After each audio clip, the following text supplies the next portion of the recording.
you have a better understanding of the current status of your plan and what the shared risk option, the shared risk option means for you as retirees.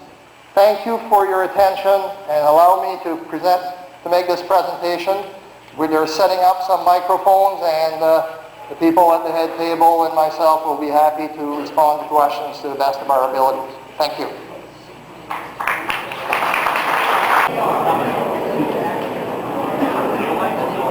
All right, thank you, comrade, and thanks for your patience. I do really appreciate it.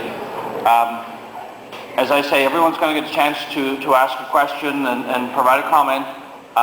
There was an individual lady from the coalition who wanted to make a statement before we got going, and I offered that she could be first to make a statement once the presentations were made. So I'd invite that lady to come to the, there you are, and make your comment. Thank you.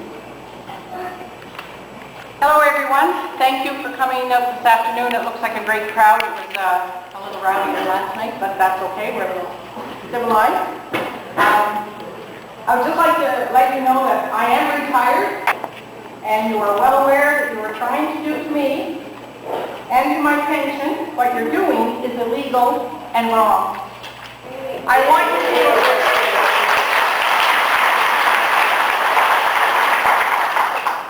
to abide by the law, just as you expected me to.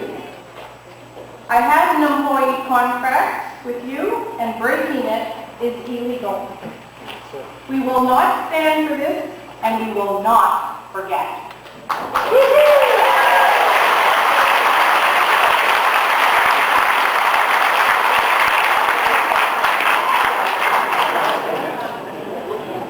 Okay, thank you. I'm also reminded that there are probably a number of MLAs in the audience, and I'd invite you just to stand and wave if you are there and want to identify yourself.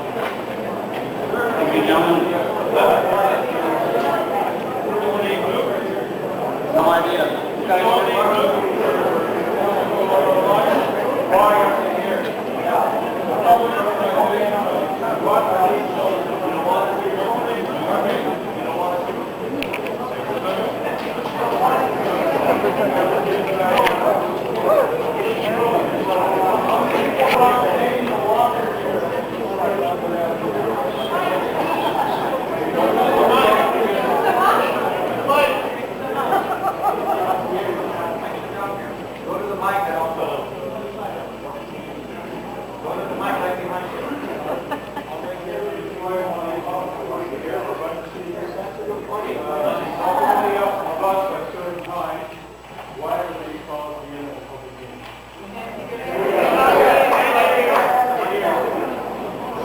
Would you like to step outside if you don't mind?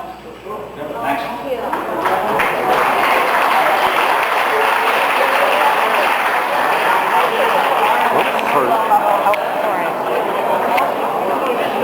Okay, let's get going. Could you please indicate to whom your question is directed, and if it's not directed to any particular individual, then we'll identify who will answer it. So first up, and I'll just go one to one, and off we go. So number 2, you have the largest number.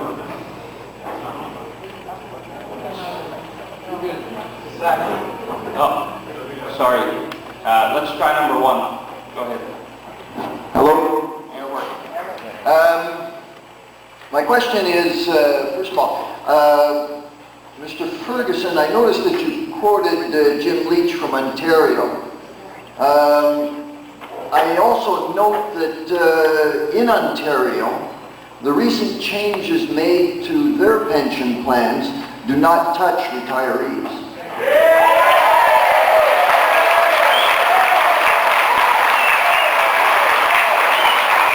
So my question is, has there been a study that involves going forward without touching what exists today for retirees? In other words, to honor the contract as signed.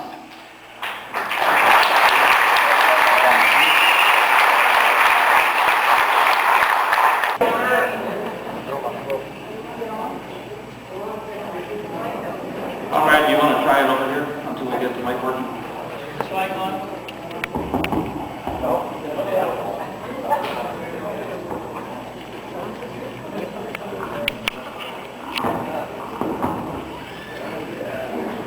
I'll answer this question in two parts, if I may, because the same question came up before. The first part is, if you want a guarantee that is not dependent on future governments having to make more money. Stand up, please. Stand up. Stand up.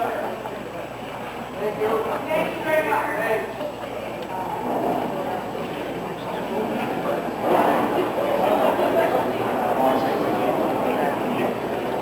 So if I could just comment, we can't go back and forth to the podium. I guess what's important is that we try to speak to the person answer the question and make it so everyone can hear. And that's the reason we're kind of set up the way we are, so that we can see who's asking the question, and but more importantly, that our speakers are working, our mics are working, and you can actually hear. So if that works, it's how we've done it in the other meetings, and it made it so we can communicate with the individual asking the question, and we can do it so everyone can hear. Can we try it a couple times? Because it has worked, but the mics have got to work.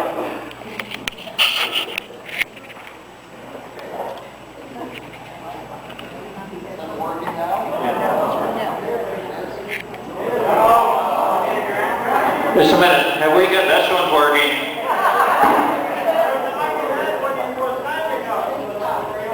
Okay, if you want a guarantee that is not dependent on future governments making decisions around funding, we're going to the basis that I talked about earlier, the 5.5 million, though includes all active members. If you look only at retirees, it's about half of that amount, or say 2.5 million plus. Now, we were also asked to model the shared risk program to include a form of guarantee for retirees, and the minister yesterday said that we would be asked to do that as a calculation. There's no reason for that to change. The Board of Trustees that would be put in place as part of a requirement under a program like this is not unique to other pension plans, but it would be a small factor in the cost of the pension plan. It doesn't change the management of the plan in terms of how it's invested, who invested. It's just an oversight, and an oversight board that has a very vested interest in seeing that plan perform as well as it possibly can.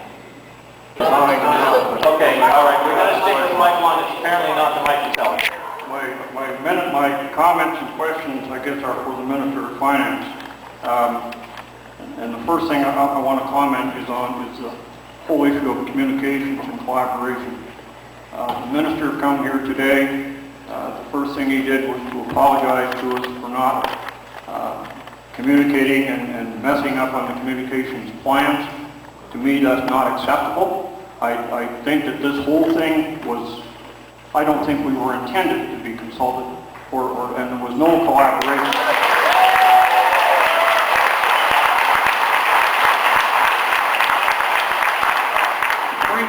The Premier at the Pension Summit in February talked about unprecedented collaboration with unions. Do you know who the unions are? I know who they are. It wasn't the P.S.S.A. And there was no mention at that summit about the retiree whatsoever.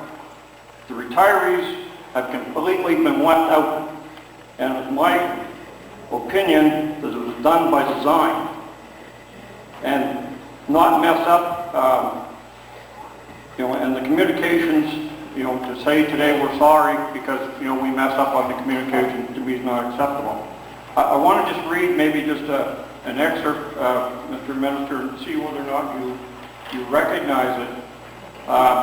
And I quote, "As I was faced with new challenges throughout my career, I have learned new skills of collaboration, cooperation, engagement, fact-based knowledge, and negotiation, all necessary to get the job done.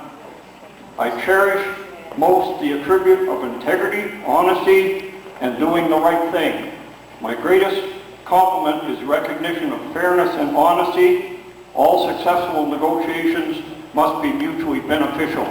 Those comments were by Wayne Higgs, May the 6th, 2010, at his nomination speech, and I'm just wondering, where is that going? Like, I don't see it here. So you're absolutely right. Those are my statements, and I stand behind them today. I have not been involved in this process to this level up till this point. I am embarrassed to be in this position at this time where the discussions have not been held to the degree they should have been. That's why my opening words were apologetic. In the case of the other unions and how that process unfolded, there were retirees involved, but involved through the active member negotiating team. And the differences were that those pension plans were very much immediately at risk, and the need for a solution immediately was inevitable. This situation is one that has been overfunded or funded to the current levels to this point, but it allows us an opportunity to fix it for the future. And it can't continue as it is, but it wasn't in the same state of crisis as those ones previously.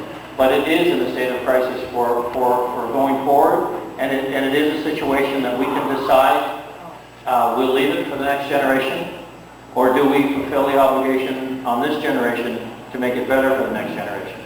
And if we don't look at it as a shared model of some capacity, then what it means is we are downloading this cost of this pension on the current and active employees and on the full range of taxpayers in this province. So, we can blame the government for a lot of faults, and we deserve that. But what we're trying to bridge here is the gap that we currently have, but how we fix a solution together. This is not a done deal. This is a deal that thus far has been done poorly, and we're trying to correct it.